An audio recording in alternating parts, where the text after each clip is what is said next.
hecho. Entonces, papá, debemos sembrar en nuestros hijos para que en el tiempo indicado podamos cosechar de nuestros hijos lo que hemos sembrado en ellos. Temerá a papá y a mamá. Respetarás a mamá y a papá.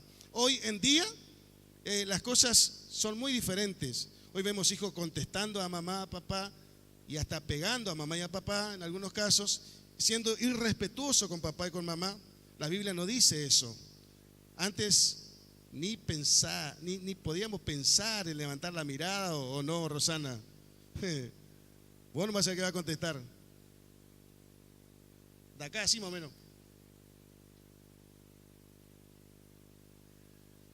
Los tiempos cambiaron muchísimo, pero el respeto debe seguir igual. Mis días de reposo guardaréis. Ya hablamos todas estas cosas, por eso son cosas que ya se habló en los diferentes capítulos anteriores, o libros anteriores también, pero que Dios está volviendo a mencionar. Entonces vamos a mencionar por lo menos un poco rápido porque hay mucho. Mis días de reposo guardaréis. Ya hablamos ampliamente en esto del día de reposo en Éxodo capítulo 20, cuando hablamos acerca de los 10 mandamientos que Dios le da a Moisés. Rápidamente nos va a decir que todos los mandamientos, es decir, los 10 mandamientos se vuelven a repetir en el Nuevo Testamento.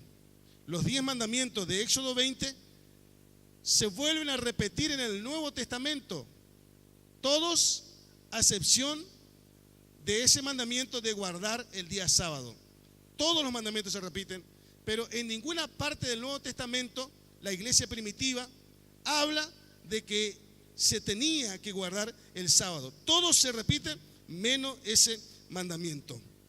Jesús se refirió al tema. Mateo 12:8 dice: porque el Hijo del Hombre es Señor del día de reposo. Jesús no guardaba el día de reposo. Él dice, por eso tuvo problemas con los religiosos de la época. Mateo 12:8, porque el Hijo del Hombre es Señor del día de reposo. Marcos 2:27 y 28, el día de reposo fue hecho por causa del hombre, dice Jesús, y no el hombre por causa del día de reposo. Fíjese lo que dice Jesús. El día de reposo fue hecho por causa del hombre y no el hombre por causa del día de reposo. ¿Qué está diciendo? Que el Hijo del Hombre, Jesús, es mayor al día de reposo. Es más, Jesús es mayor al día de reposo, Jesús es mayor a la ley, Jesús es mayor a Moisés, Jesús es mayor al templo, al tabernáculo, Jesús es mayor a todo. Por eso dice, no malinterpreten, dice Jesús, el día de reposo fue hecho por causa del hombre y no al revés. Por eso Jesús trabajaba en día de reposo. ¿Por qué trabajaba Jesús en día de reposo? Porque para Jesús era más importante el amor al prójimo, el hacer uso de misericordia para los necesitados, antes que guardar el día de reposo. Repito, ¿por qué Jesús trabajaba? Dice en una oportunidad, dice, mi padre hasta ahora trabaja y yo trabajo. ¿Por qué? Porque Jesús no priorizaba el día sábado, sino que ¿qué priorizaba Jesús? Priorizaba el amor al prójimo, priorizaba la misericordia, sanaba enfermos, libertaba oprimidos, hacía milagros, hacía cura. ¿Por qué? Priorizaba el amor por la necesidad antes que un día de reposo. Considero y creo que el que quiera guardar el día de reposo, que lo guarde. No considero que sea pecado. Si lo hace en fe, lo hace para la gloria de Dios, que lo guarde el día de reposo, está bien. Pero pienso que si nosotros en nuestra dispensación, Jesucristo vive en nosotros, como diría el apóstol Pablo en Gálatas 2:20, o sea, con Cristo estoy juntamente crucificado, ya no vivo yo, Cristo ahora vive en mí. Si nosotros realmente Cristo vive en nosotros, repito, si Jesús vive en nuestras vidas, todos los días serán para Cristo. Nuestra vida estará totalmente rendida y consagrada para Cristo. No solamente un día, no solamente un sábado, sino que de lunes a lunes, cuando Cristo habita en la persona, esa persona se consagra para Dios. No un día, sino que todos los días. Amén. Gloria a Dios. Y dice, ¿cómo termina este versículo? Yo Jehová, firma, yo Jehová vuestro Dios. Y pone el gancho. La firma del Todopoderoso. Versículo 4, vamos un poquito más. No os volveréis a los ídolos, ni haréis para vosotros dioses de fundición. Yo, Jehová vuestro Dios. El pueblo de Israel lamentablemente fue muy contaminado por los egipcios y siempre fue muy propenso a la idolatría. El pueblo de Israel vio la gloria de Dios, vio la manifestación de Dios, ya lo hemos visto en los capítulos anteriores, lo hemos visto en Éxodo, allá en el monte Sinaí, ya lo vimos una y otra vez Dios manifestándose en una manera visible, audible. Pero el pueblo de Dios, primeramente contaminado por los egipcios y luego después por las naciones paganas, tierras cananeas, siempre fue propenso a la idolatría. Por eso es que Dios otra vez le está advirtiendo sobre el pecado de idolatría. Muchísimas veces Dios le habló sobre este pecado. ¿Por qué le habla? Porque, repito, eran propensos a hacer imágenes, eran propensos a caer en el pecado de idolatría. Y Dios le está hablando otra vez. Ya hablamos sobre la idolatría en Éxodo 20, cuando hablamos de los mandamientos, ya hablamos sobre la idolatría. Pero por lo menos decirle que, ¿qué es lo que le está diciendo Dios a Israel? No debían hacer ninguna imagen, ni de metal, ni de madera, ni de piedra. No debían hacer imágenes de ninguna persona, de ningún animal, ni ave, ni pez, ni ningún objeto de la naturaleza. Nada, ninguna imagen. ¿Por qué? Porque Dios es celoso y Dios lo único que quería es que se lo adore solamente a Él. Eso es parte de la santidad, cuando que el pueblo adore solamente a Dios. Eso es lo que Dios está diciendo. No volveréis a los ídolos, le dice. No volveréis a los ídolos. Ya estuvieron los ídolos. No vuelvan otra vez a ese pecado de idolatría. No vuelvan a los ídolos. Ídolo viene de la palabra hebrea Elilim. Ídolo viene de la palabra hebrea Elilim. ¿Qué significa Elilim? Nada. No volverá a la nada. Nada. Ídolo significa Elilim. Elilim significa nada. Desde ahí solamente el apóstol Pablo, un estudioso de la palabra de Dios, habla en 1 Corintios 8:4 cuando dice: sabemos que un ídolo nada es. Ídolo que significa nada. Por eso el apóstol Pablo dice: y sabemos que un ídolo nada es. Tiene ojos, pero tiene los oídos, pero nada, no existe. Por eso dice nada. Firma, yo Jehová vuestro Dios, el que estaba preparando un pueblo santo como Él es santo. Versículos 5 al 8. Y cuando ofreciereis sacrificio de ofrenda de paz a Jehová, ofrecedlo de tal manera que seáis aceptos. Será comido el día que lo ofreciereis, y al día siguiente. Y lo que quedare para el día siguiente, y lo que quedare para el tercer día será quemado en el fuego. Y si comiere el día tercero, será abominación, no será acepto. Y el que lo comiere llevará su delito por cuanto profanó lo santo de Jehová, y la tal persona será cortada de su pueblo. Dios le está diciendo, preparando el pueblo santo, dice: no ofrezcan por ofrecer, no ofrezcan algo como para quedar bien, no ofrezcan algo como para aparentar, ofrezcan algo de tal manera de que sean aceptos. ¿Delante de quién? Delante de Dios. Eso no cambió todavía. Ustedes cuando ofrecen algo, no ofrezcan algo para quedar bien con alguien. No ofrezcan algo para aparentar algo. Ofrezcan algo. Cuando ofrezcan algo, lo ofrezcan lo mejor. Y háganlo como para Dios. Para ser aceptos delante de Dios. Si ofrecen algo, ofrezcan algo bueno, háganlo bien. Busquen ser aceptos, le dice Dios a Israel. Busquen ser aceptos delante de mí, está diciendo Dios. Busquen mi aceptación. No busquen la aceptación del sacerdote, no busquen la aceptación de la familia, de los israelitas. Dios lo que le está diciendo es: busquen mi aceptación. Es mejor ser rechazado por la gente, pero aceptado por Dios, que viceversa. ¿En qué? Pero en definitiva, o más, yendo más al grano, ¿de qué está hablando Dios? Está hablando sobre los sacrificios de paz. Cuando ofrezcan sacrificios de paz, según ya lo vimos en Levítico 7, debía comerse ese mismo día. porque era muy santo para Dios. Y Dios le dice, si no lo pueden comer ese día, coman el día siguiente. Y si no pueden comer ese segundo día, al tercer día, no lo coman.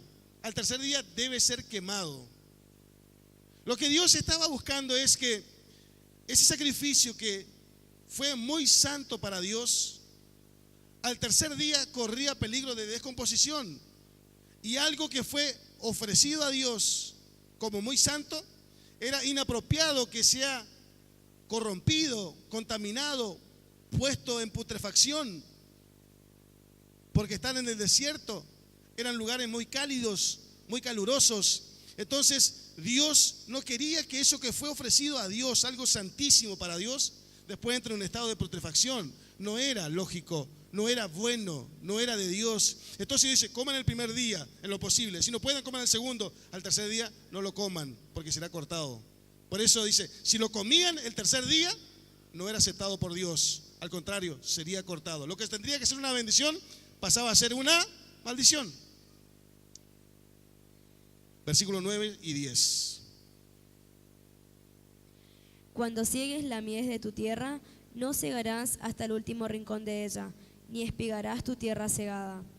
Y no rebuscarás tu viña, ni recogerás el fruto caído de tu viña. Para el pobre y para el extranjero lo dejarás. Yo, Jehová vuestro Dios. Dios teniendo cuidado especial para los pobres. Dios está creando leyes para que el pueblo de Israel no se olvide de los pobres, que tenga cuidado de los pobres, que se acuerde de los pobres. Eso no era antes, ahora también es así. Por eso hay alguna gente que está haciendo trabajo extraordinario. Eso es de Dios. Hablamos el domingo sobre la generosidad. No ha cambiado eso. Más allá de que una vuelta fuimos en la universidad, fuimos a repartir con, no sé, con hermano Marco, con hermana Marcela, no sé qué andábamos por ahí, fuimos a un cochecito, creo que no me acuerdo, habíamos dado. Después cuando fuimos nos enteramos, lo vendió al cochecito. Entonces a veces uno queda desesperado, va, sí, no hago nunca más. Pero no, la Biblia dice, no nos cansemos de hacer el bien. Porque, verdad que a veces hay cada sinvergüenza, es la maldad que hay en aumento, pero la iglesia debe tener cuidado. Entonces, pero Dios siempre tuvo cuidado especial por los pobres. Por eso, los pobres se ganarían la vida, ¿qué? Espigando. Dios está estableciendo que los pobres se iban a ganar la vida espigando. ¿Qué es espigando? Cosechando las espigas que quedaban en el rastrojo. ¿Qué es rastrojo? Parte baja de las cañas de la mies que queda en la tierra después de cegar. Después de cosechar, las partes bajas quedaría algunas cositas ahí. Esas cosas no lo toquen. ¿Eso era para qué? Para que después de cosechar ellos lo suyo, vengan los pobres y cosechen esa parte. O sea, alguna parte de la cosecha debía dejar para que vengan y cosechen lo más pobre. No sé si me está entendiendo. Cosechen todo, pero acá abajo dejen un poquitito ahí. Eso iban a cosechar los pobres y de eso iban a vivir. Para los judíos la generosidad para los pobres era una institución divina. Antes y después también. Ellos tenían, fíjese los fariseos se caracterizaban en ayudar a los pobres. Ellos, los judíos que eran religiosos judíos, se caracterizaban en dar limones a los pobres. ¿Sí o no, Juancito? Pero ¿sabe por qué Dios le da con un palo? Porque ellos daban limones, ayudaban ¿a quién? A lo que ellos querían. Pero lo que no lo querían, arreglate. Eso hace cualquiera. Entonces, por eso es que Jesús le da con un palo. ellos se caracterizaban, pero solamente a la gente que ellos querían. Pero también, aún así, en su error, los israelitas siempre cultivaron ese cuidado por los pobres. Bien o mal, pero cultivaron el cuidado hacia los pobres. Siempre algo debían dejar para que los pobres cosechen en su tierra y puedan vivir de eso. Eso es todo un mensaje para nosotros. La iglesia no debe perder nunca la generosidad. La iglesia hace una inversión en el reino y Dios tiene cuenta de eso cuando le da una mercadería al pobre, una ropita o esto, lo otro. Cuando la iglesia hace eso, buena obra hace. Lo está haciendo de parte de Dios y Dios está a favor de esas cosas. Versículo 11. No hurtaréis y no engañaréis ni mentiréis el uno al otro. Bueno, esto me parece que hurtar, engañar, mentir no necesita demasiadas explicaciones. Es muy claro, usted ya sabe lo que es hurtar, ya sabe lo que es engañar, ya sabe lo que es mentir. No existe mentira blanca, negra, roja, la mentira es mentira. El que hurtar es hurtar, engañar es engañar, es blanco o negro, no hay grises, y eso es la palabra de Dios. Vamos un poquito más. 12. Y no juraréis falsamente por mi nombre, profanando así el nombre de tu Dios, yo, Jehová. No jurar por su nombre, no jurar. O es lo mismo lo que Dios está hablando, lo que ya habló en Éxodo 20, cuando habló sobre los 10 mandamientos, cuando dice, no tomarás el nombre de Dios en vano, no jures por mi nombre. O es lo mismo que también decir, no tomes mi nombre en vano. Los judíos no pueden ni siquiera pronunciar el nombre de Dios. Ellos ni siquiera pueden pronunciar el nombre Dios. El término original de Dios tiene 4 consonantes, I-H-W-H. I-H-W-H. Esas palabras ellos no lo pronuncian. Esa palabra fueron reemplazadas por otras palabras, como puede ser, por ejemplo, Yahvé. Es un reemplazo de la palabra original de Jehová, de Dios. Palabra que ellos ni siquiera lo pronuncian. Vamos al versículo 13, avanzamos un poquito más. Estas cosas estoy yendo rápido, ¿sabe por qué? Porque ya lo vimos una, otra y otra vez, pero no queremos pasar por alto tampoco. Por lo menos queremos hacer un repaso rápido de lo que la Biblia nos está diciendo en el capítulo 19. Versículo 13. No oprimirás a tu prójimo ni le robarás.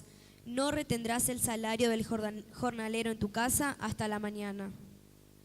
Dios que es justo, Dios es justo, Dios es Dios de orden, le ordena a los patrones que no abusen de sus empleados, ni que tampoco engañen a sus empleados. Dios, que está en todos los detalles, le está ordenando a los patrones que tan pronto como se ganó el dinero, se lo pague. Trabajó, se ganó el trabajo, pagale. ¿Por qué? Porque es lógico. La persona necesitaba para vivir el pan de cada día, necesitaba vivir su vida diaria. Entonces por eso Dios, pensando en todas las cosas, Dios le dice, se ganó el trabajo, se ganó los 100 pesos, dale los 100 pesos, pagale, sé justo, no le engañes, no le mienta, no te abuses de tu empleado, sé justo. ¿Por qué? Porque Dios es justo. Versículo 14. No maldecirás al sordo y delante del ciego no pondrás tropiezo, sino que tendrás temor de tu Dios, yo, Jehová. Estas son leyes simples, son leyes sociales, son prácticas, son simples. Lo que está diciendo aquí, no maldecir al sordo. ¿Por qué no maldecir al sordo? Porque el sordo no escucha, no se puede defender. Es como decir, no te burles del sordo. O no pongas tropiezo al ciego. Hay que tener mucha maldad para hacer eso, ¿verdad? Va el cieguito, como dijo hermano Carrera la pasada, y le pone una piedra. Hay que tener mucha maldad. Ese sí que la maldad tocó la puerta y se metió de lleno en tu corazón. No sé, hay que ser muy maldito para hacer una cosa de esa. El Señor nos ayude. Pero fíjate cómo es Dios, que Dios se encarga también de eso, de los sordos. Dios se preocupa por los ciegos. Dios realmente no hace servicio de personas. ¿Usted está viendo esto? Por eso se preocupa del pobre, se preocupa del ciego, se preocupa del sordo, se preocupa. ¿Por qué? Porque Dios es equitativo, Dios es justo, quiere justicia para todos. Vamos un poquito más, versículo 15.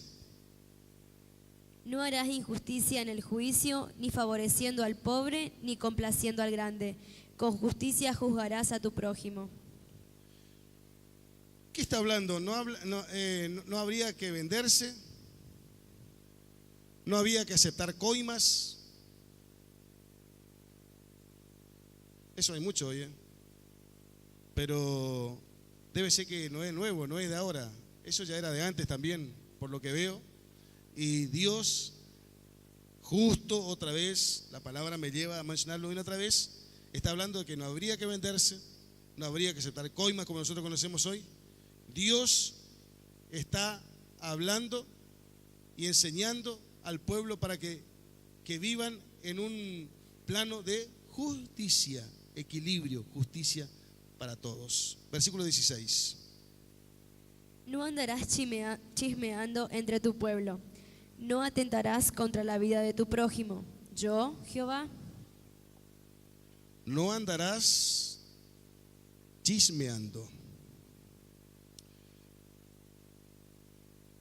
Chisme viene de la palabra hebrea rachil. Significa mercader o vendedor ambulante. Repito, chisme viene de la palabra rachil, significa mercader o vendedor ambulante. ¿Qué hace el vendedor ambulante? Usted sabe, ¿no? Vendo tijera, vendo esto, alpargata, vendo zapatilla, vendo esto. Anda casa por casa. Ese es el vendedor ambulante. ¿Alguien hizo de vendedor ambulante acá? ¿Alguien trabajó como vendedor ambulante? Casa por casa. Eso significa chisme.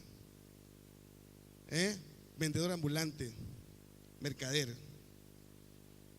Es la persona que anda de un lado a otro repartiendo escándalos y calumnias. La persona obtiene información de una persona o de una familia y ¿qué hace? Va y lo revende. Tengo un chisme fresquito. Y para que sea más espectacular le agrega siempre algo más. Lo que pasó fue así y cuando le llega al último es una cosa así. Porque cada uno le va agregando algo para que la noticia sea bomba, ¿no? Para que la persona quede. Entonces le agregamos algo como para darle un poco más de golpe a lo que tenemos para decir. Entonces, esa es la persona chismosa. Revende por donde quiera que va la información que tiene. No existe una persona más despreciada que esta. Tales personas son una peste para la sociedad. Tales personas son una peste para la iglesia del Señor. Tales personas son una peste para la familia, una peste para todo. Esa es la persona chismosa. El chisme es tan antiguo y siempre fue tremendamente dañino. Chisme en el diccionario español dice noticia verdadera o falsa, noticia verdadera o falsa, con que se pretende poner discordia o murmuración. Noticia verdadera, puede ser verdadera, pero ¿con qué intención lo decís? Noticia verdadera o falsa, con que se pretende poner discordia o murmuración, comentario negativo que circula entre la gente. ¿Sabe lo que dice la Biblia sobre estas personas? Proverbios 27:20 dice: Dios aborrece al que siembra discordia entre hermanos. Dios aborrece, Dios, no yo, no la iglesia, Dios aborrece al que siembra discordia entre hermanos. ¿Aborrecer qué es? Detestar enormemente a alguien. Sería algo así como alguien que produce asco. En otras palabras, Proverbios 27:20 dice: Dios tiene asco de la persona que siembra discordia entre hermanos. Escuche bien. Dios tiene asco sobre la persona que siembra discordia entre hermanos. Siembra. ¿Quiénes son los que siembran? Los que andan personalmente.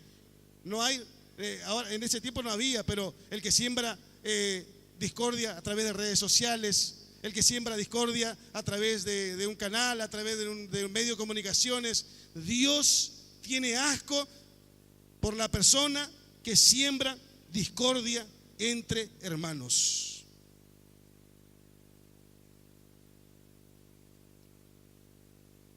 Proverbios 18:8 dice que donde no hay chismoso, cesa la contienda. Cuando hay mucha contienda, ¿contienda qué significa? Contienda habla de enfrentamiento, discusiones. ¿Cuándo es que en la iglesia o en la familia o donde sea hay muchos enfrentamientos? Hay muchas peleas, hay muchos desencuentros, hay muchas discusiones. ¿Cuándo? Cuando hay muchos chismosos.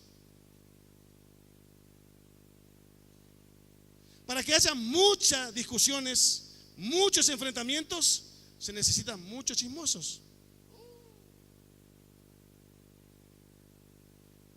Pastor, ¿qué hay que hacer para que se termine con estas cosas? Con las discusiones, con los enfrentamientos. Hay que parar con la lengua.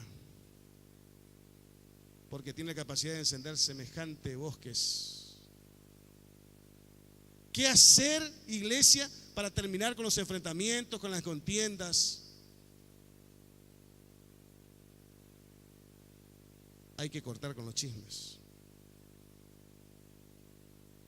Y esa es una decisión, salvo que usted o yo queramos dar asco en el corazón de Dios. Yo sé que ninguno de nosotros queremos ser asquerosos delante de la presencia de Dios. Proverbios 16:28 dice: fíjese el poder destructivo que tiene el chisme. Fíjese el poder destructivo que estoy haciendo un repaso. Yo ya prediqué sobre esto, pero estoy haciendo un repaso sobre los puntos más importantes. 16:28 de Proverbios dice que separa aún a los mejores amigos. El chisme tiene la capacidad de separar a dos personas que tuvieron años de amistad, años de estar juntos, pero el chisme, si no es frenado a tiempo, tiene la capacidad de separar. Eso dice la Biblia. Separa aún a los mejores, no a un amiguito así nomás, a los mejores amigos. Fíjese si no es destructivo el chisme. Muchas otras cosas más hace. Pero es categórico Proverbio 20:19. Fíjese lo que dice: no te entremetas con el suelto de lengua. O sea, el sabio está hablando, no solamente no sea chismoso, no sea chismosa, sino que además de eso, no te juntes con el chismoso. Porque te va a contaminar. Una vez no le va a escuchar, la próxima un poquito. Evita dolores de cabeza. Eso es lo que está diciendo el sabio Salomón, un hombre según la Biblia más sabio que dio nuestro planeta Tierra, sabiduría dada por Dios. No te metas, mejor guarda distancia. ¿Quién firma? Yo, Jehová. Versículo 17, vamos un poquito más. No aborrecerás a tu hermano en tu corazón, razonarás con tu prójimo para que no participes de su pecado. Versículo 17 de la palabra de Dios. No aborrecerás a tu hermano en tu corazón, razonarás con tu prójimo para que no participe de su pecado. Le ayudarás, le aconsejarás. Pero dice, no aborrecerás a tu hermano. El Nuevo Testamento es categórico sobre esto, sobre todo Juan. Sobre aborrecer al hermano. Primera de Juan 3:15 dice: cualquiera que aborrece a su hermano es homicida. Aborrecer, dijimos que es tener asco, detestar. Cualquiera que tiene asco por su hermano es un asesino.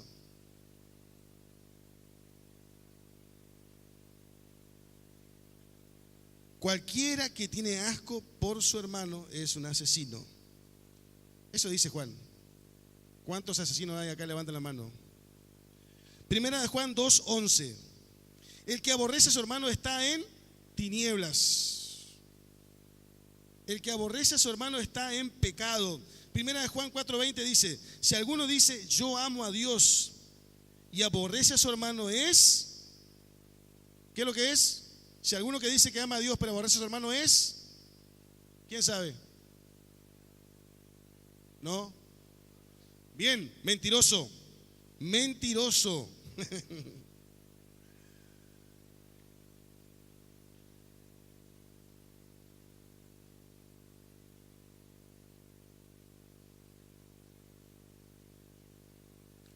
Que el Señor nos ayude. Que el Señor nos ayude y nos ayude mucho. Para que el amor de Dios sea derramado en nuestros corazones.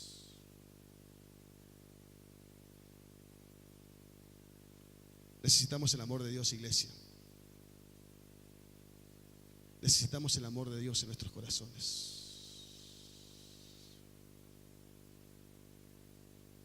Solamente el amor de Dios hará que tomemos buenas actitudes.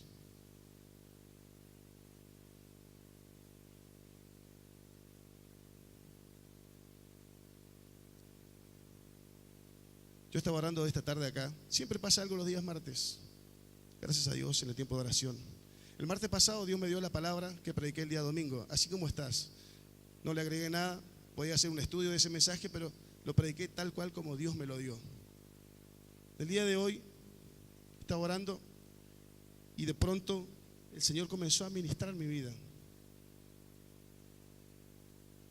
Dios me ministró y sentí tanto ese amor de Dios.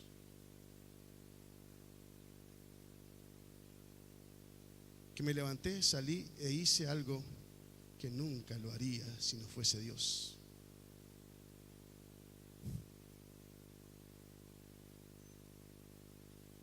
Pero fue Dios. Fue Dios. Fue Dios. Fue Dios en mi vida. Fue Dios trabajando en mi corazón. Fue el mismo Dios trabajando en mi vida. No pude aguantar, no pude resistir. E hice lo que Dios me indicó.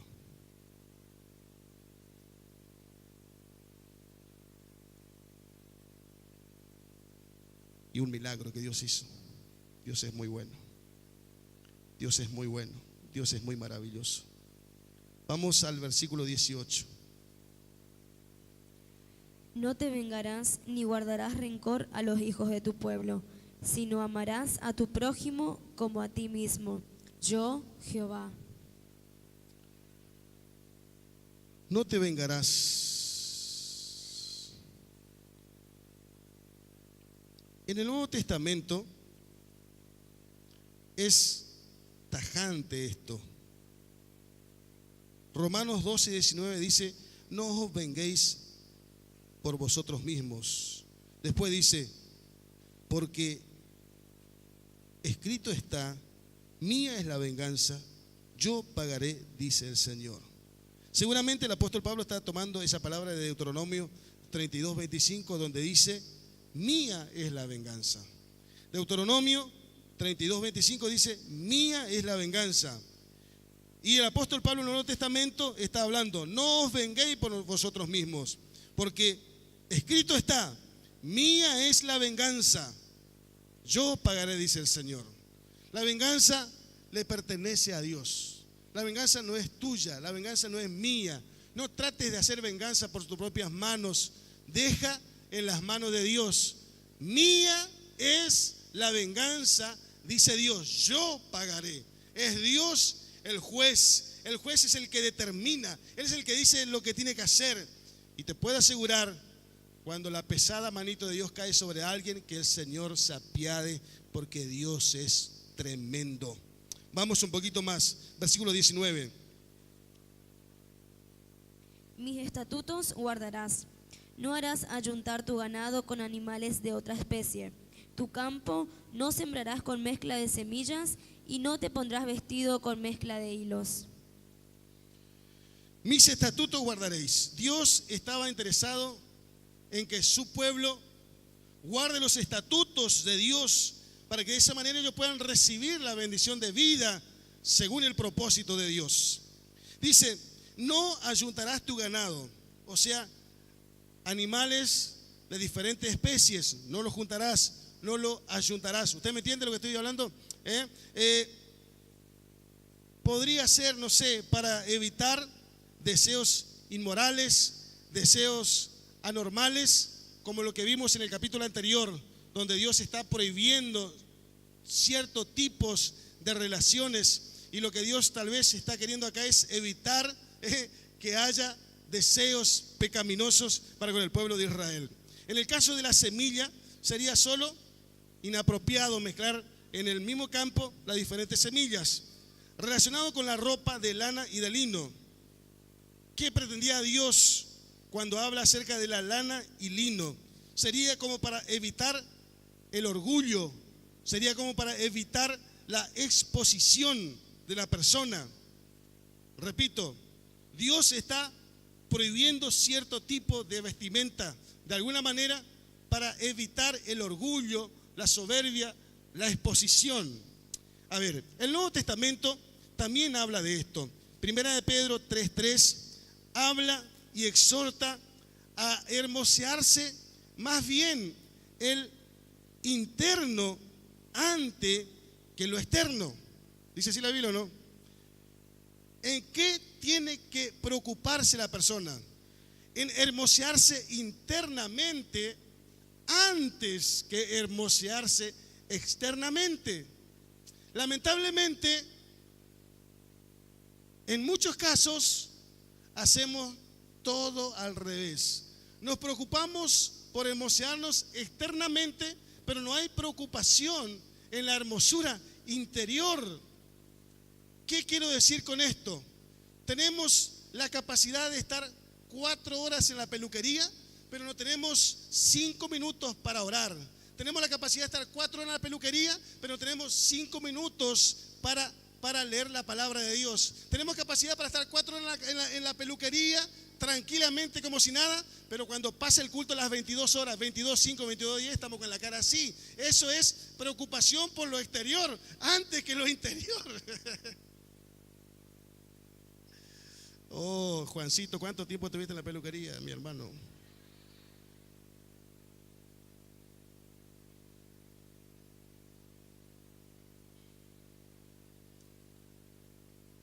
Somos capaces de gastar fortuna en ropa, en sandalias, en peluquería, pero no somos capaces de traer la ofrenda y el diezmo para la obra del Señor.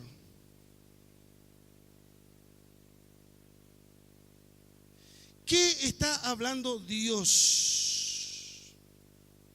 Yo con esto no estoy diciendo que usted sea una crota o un croto. Lo que estoy hablando es que se hermosee todo lo que puede, porque usted es imagen de Dios. Pero sobre todas las cosas, si usted tiene capacidad para estar 4 horas en la peluquería, también tiene que tener la capacidad para buscar de Dios, para ser una persona amable, respetuosa, bondadosa, misericordiosa. Eso es lo que Dios pretende. No solamente lo exterior, sí, y descuidar lo interior. Jesús fue trágico con los religiosos que se preocupaban por lo exterior. ¿Qué es lo que le dijo Dios a los religiosos? ¿Sabe lo que le dijo? Sepulcro blanqueado. Por afuera estaban hermosos, pero por dentro estaban podridos.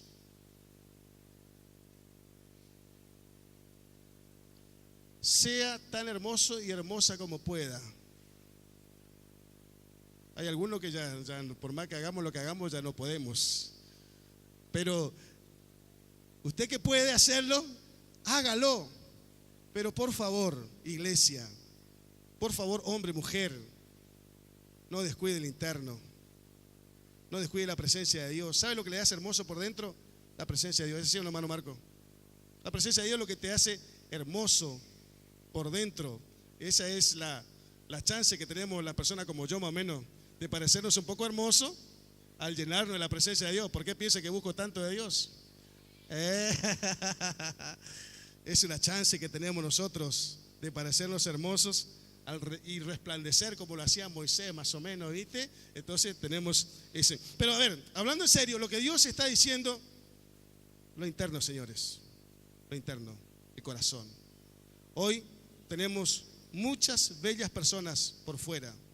Nos preocupamos por venir a la casa hermosos y hermosas, pero por dentro tenemos muchas cosas, no digo podridas, pero muchas cosas feas en el corazón. Debemos preocuparnos antes que todas las cosas que tu corazón esté limpio y sea hermoso delante de Dios, no viviendo una apariencia, sino una belleza real, una belleza verdadera. Amén. Vamos, versículos 20 al 22. Si un hombre yaciere con una mujer que fuere sierva desposada con alguno, y no estuviere rescatada, ni le hubiere sido dada libertad, ambos serán azotados. No morirán, por cuanto ella no es libre.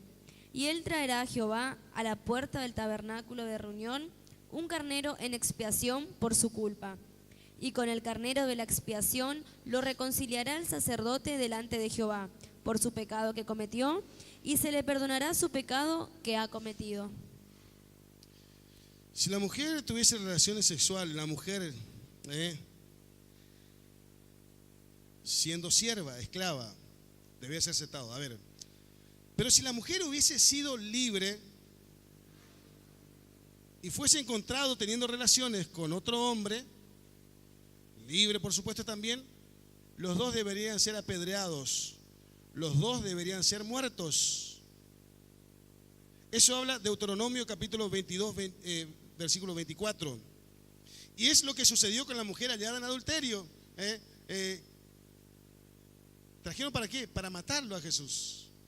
Pero en este caso, al ser sierva, se supone que una esclava no tenía los mismos derechos que una libre.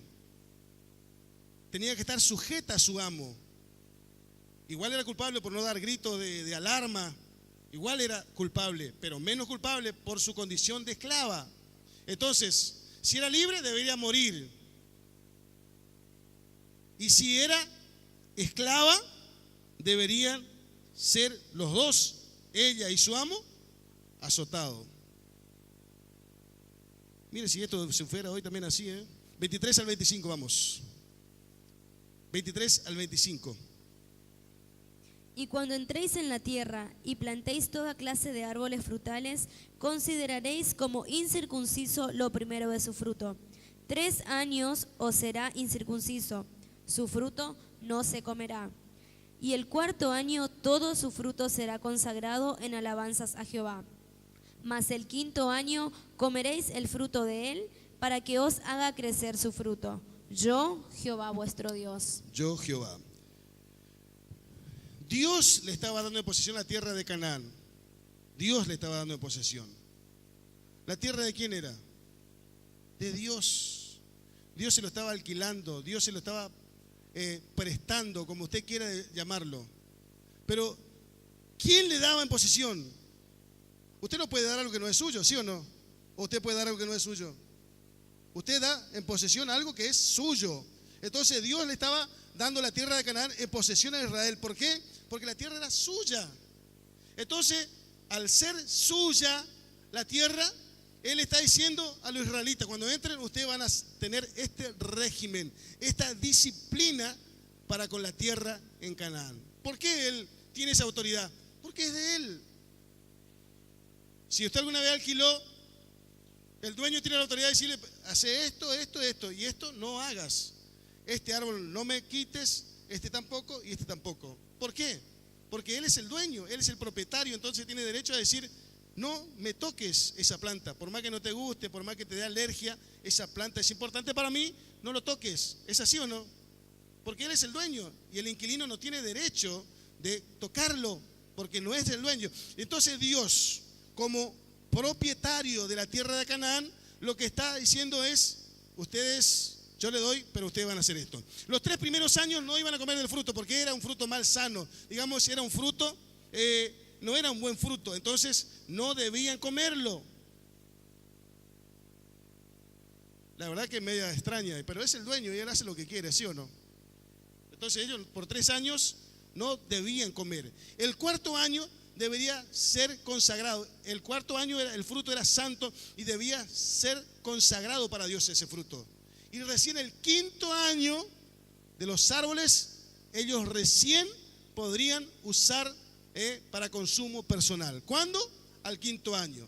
No, la verdad que no sé demasiado por qué Dios está indicando estas cosas, pero eso es lo que dice la Biblia, la palabra de Dios, y Él sabe. Israel no sé si entendía, pero la Biblia dice que en la obediencia está. Si ellos obedecían, su tierra ¿cómo sería? Prosperada, bendecida. Y si ellos no hacían porque no entendían y se regían conforme a sus razonamientos humanos, la tierra no sería bendecida y ellos no serían prosperados. Pero si ellos hacían así como Dios, entiendan o no entiendan, porque eso se trata, hermanos, no se trata de razonar nosotros tenemos que obedecer la palabra de Dios. Si tú entiendes o no entiendes, debes obedecer la palabra de Dios y nada más, sabiendo que si obedeces, entendiendo o no entendiendo, en la obediencia está la bendición. A veces, ¿por qué la gente desobedece?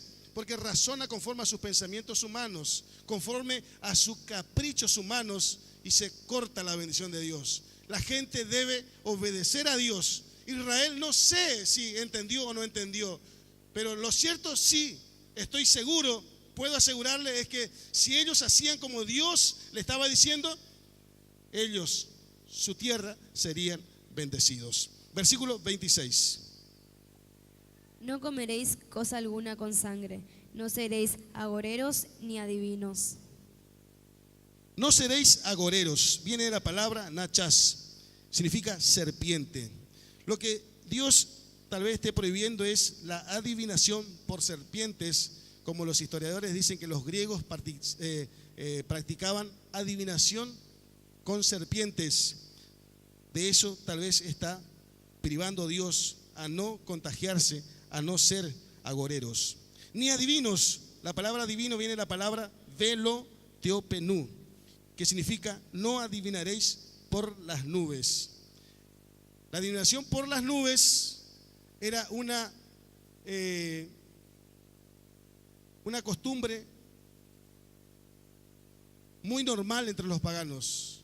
Adivinación por las nubes o regiones celestes. Regiones celestes, usted ya sabe, principado, potestad, gobernador de la tiniebla, huestes espirituales de maldad. ¿A dónde? En las regiones celestes. Lo que practicaban estas naciones paganas es adivinación por los demonios, bajo la influencia de Satanás. Y Dios lo que está diciendo, no hagan eso por el amor de Dios, no se contaminen con los paganos, no invoquen ningún demonio, no hagan nada raro. Versículos 27 y 28. No haréis tonsura en vuestras cabezas, ni dañaréis la punta de nuestra barba. Y no haréis rasguños en vuestro cuerpo por un muerto, ni imprimiréis en vosotros señal alguna. Yo, Jehová. A ver, algunas cosas no tienen sentido analizarlo, se practicaban en Egipto, pero sí decir que no imprimiréis en vosotros señal alguno. Este está hablando acerca de los tatuajes. Tatuajes. El Señor está prohibiendo para los israelitas hacerse señal alguna. Era un pueblo santo, Él quería hacer diferencia. Hoy, al día de hoy, nuestro cuerpo es templo del Espíritu Santo de Dios, y el que no lo hace, considero buena obra hace en no contaminarse y en no imprimir nada que diga nada, nada, ni siquiera el nombre de una persona, porque Dios tiene que ser más importante que la persona. Ninguna señal, nada que indique adoración a algo, que indique algo, no. Nuestro cuerpo pertenece no a nadie más que a Dios. Primero Dios, después el resto, para los matrimonios. 29, versículo 29. Versículo 29. No contaminarás a tu hija haciéndola fornicar, para que no se prostituya la tierra y se llene de maldad. Prostituir a las hijas, increíblemente, Era algo muy común en aquella época. Era algo hasta casi cultural el hecho de prostituir a las hijas antes de darla en casamiento. Incluso en muchas ceremonias religiosas, la prostitución se practicaba como parte de la ceremonia religiosa. Por algo, la justicia de Dios cayó sobre estas naciones. Por algo, porque se habían alejado demasiado de la palabra de Dios, no tuvieron en cuenta a Dios. Y fíjese cómo adoraban a Dios, practicando prostitución en sus ceremonias. Lo que Dios está diciendo, no lo hagan. Yo quiero un pueblo santo. Ellos lo hacen, ustedes no lo hagan. Ustedes serán diferentes. 30 y 31. Mis días de reposo guardaréis, y mi santuario tendréis en reverencia. Yo, Jehová.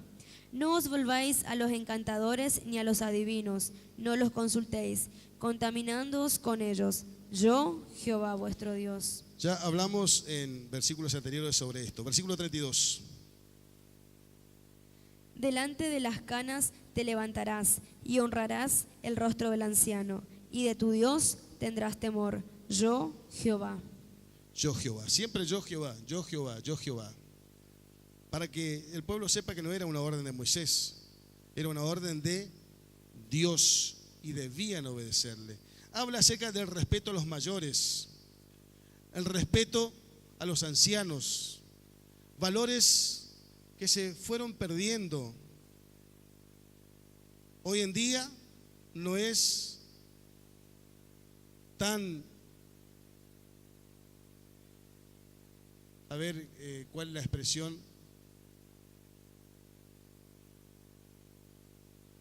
Se perdió ese respeto por los mayores, se perdió ese respeto por los ancianos. El mundo en la contaminación, los jóvenes en la contaminación de este sistema que está cayéndose a pedazos. Usted lo habrá visto como yo, gente burlándose de los ancianos, burlándose de cómo camina, burlándose de cómo habla, burlándose de esto. Pero la Biblia no habla de eso. Aquí, y yo considero que esto es una norma de vida de las personas, y era para los israelitas y es para nosotros hoy, de respetar las canas, de respetar los ancianos, de respetar nuestros ancianos. Eso es lo que Dios está hablando de israelita, y creo que es una buena costumbre, ¿no, hermano Marcos? Es una buena costumbre, y nosotros como iglesia debemos practicar estas buenas costumbres. Lamentablemente, muchas cosas que son buenas le llamamos malos, y muchas de lo malo le llamamos bueno. Bueno, estas son cosas buenas, buenas costumbres, y la iglesia debe practicarlo. La iglesia debe cultivar el respeto, el respeto por los mayores. Versículo 33 y 34, y nos estamos acercando al final. Cuando el extranjero morare con vosotros en vuestra tierra, no lo oprimiréis. Como a un natural de vosotros tendréis al extranjero que more entre vosotros, y lo amarás como a ti mismo, porque extranjeros fuisteis en la tierra de Egipto. Yo, Jehová vuestro Dios. Dios le está diciendo, ustedes fueron extranjeros en Egipto, recuérdense cómo la pasaron. Entonces ustedes no hagan lo mismo, ustedes sean generosos, sean amables con los extranjeros. Tal vez de ahí la palabra de Jesús cuando dice, lo que queréis que los hombres hagan con vosotros, hacéis ustedes con ellos. Lo que le gustaría que la otra persona haga por usted, entonces usted eso haga por la otra persona. Y Dios le está diciendo también que tengan cuidado de los extranjeros. ¿Por qué? Porque los extranjeros son las personas que están lejos de su tierra, lejos de su familia, y normalmente necesitan más de la ayuda de la sociedad, de la gente, porque nosotros que somos acá todos chaqueños tenemos nuestros parientes todos acá, pero si viene un extranjero está lejos de todos, entonces hay que brindarle ayuda. Dios es increíble realmente, y está en todos los detalles. Versículos 35 y 36. No hagáis injusticia en juicio, en medida de tierra, en peso ni en otra medida. Balanzas justas, pesas justas y medidas justas tendréis. Yo, Jehová vuestro Dios, que os saqué de la tierra de Egipto. Dios está hablando de ser justos, de ser honestos, de ser íntegros. ¿Eso era para Israel nomás? Eso también es para nosotros hoy. Dios todavía sigue pensando igual, de ser justos, de ser honestos, de ser leales, íntegros, no engañadores, no mentirosos, no desleales. Versículo 37 y terminamos. Guardad pues todos mis estatutos y todas mis ordenanzas, y ponedlos por obra. Yo, Jehová. Termina este capítulo diciendo: guardad pues algunos de mis estatutos. Amén. Todos mis estatutos. Y dice: y todas mis ordenanzas. Pero no solamente guardarlo, ponerlo por obra. Dios quiere tu bendición como lo quería el pueblo de Israel. Pero para eso debemos poner por obra la palabra de Dios. ¿Qué está haciendo Dios? Aquí terminamos. Dios está preparando un pueblo santo. Santos seréis porque yo soy santo. ¿Cómo se va a santificar Israel? Guardando sus estatutos. ¿Cómo se va a santificar Israel? Guardando sus ordenanzas. Vuelvo a repetir lo que dije al principio. La iglesia no se santifica hablando lenguas extrañas. La iglesia no se santifica de esa manera. La iglesia se santifica viviendo conforme a la palabra de Dios. ¿Cuándo eres santo, hombre de Dios? ¿Cuándo eres santa, mujer de Dios? Cuando vives conforme a la palabra de Dios. Entonces, esto es muy claro y por eso el Levítico nos da un amplio panorama. ¿Qué estaba haciendo Dios? Preparando un pueblo santo. ¿Qué hace Dios para preparar su pueblo santo? Da sus ordenanzas, sus estatutos, para que el pueblo, viviendo conforme a eso, se santifique. Y al vivir conforme a Dios, sean bendecidos, prosperados en todo lo que hacían, en todo lo que comprendían. Si ellos hacían como Dios quería, la bendición de Dios le alcanzaría. Dios, ¿por qué está creando estas leyes? Para que se olviden de las leyes de los egipcios y se olviden de las leyes cananeas. Dios está creando las propias leyes, las propias ordenanzas, para que el pueblo de Israel se santifique viviendo conforme a las leyes de Dios. Vivan conformes a mis ordenanzas, vivan conformes a mis estatutos. Y Dios todavía sigue pensando igual. Seamos santos hijos de Dios. Fuimos llamados sobre todas las cosas para ser santos. Fuimos llamados. Cuando usted ve las cartas del apóstol Pablo, él escribe a las iglesias y siempre repite este término, en más de una vez. Llamados a ser santos. Llamados a ser santos. Vaya a su Biblia y fíjese cuántas veces el apóstol Pablo habla de eso. ¿Por qué? Porque él estaba convencido de que la iglesia fue llamada para ser santos. Además de para ser bendecido, prosperado, todas esas cosas que usted ya sabe. Pero fundamentalmente, usted y yo fuimos llamados para ser santos. Es decir, fuimos llamados para vivir conforme, no a sus propios razonamientos, sino conforme a la palabra de Dios. No conforme a las leyes mundanas, paganas, idólatras, sino conforme a la palabra de Dios. Viva conforme a la palabra de Dios. Vivamos conforme a la palabra de Dios.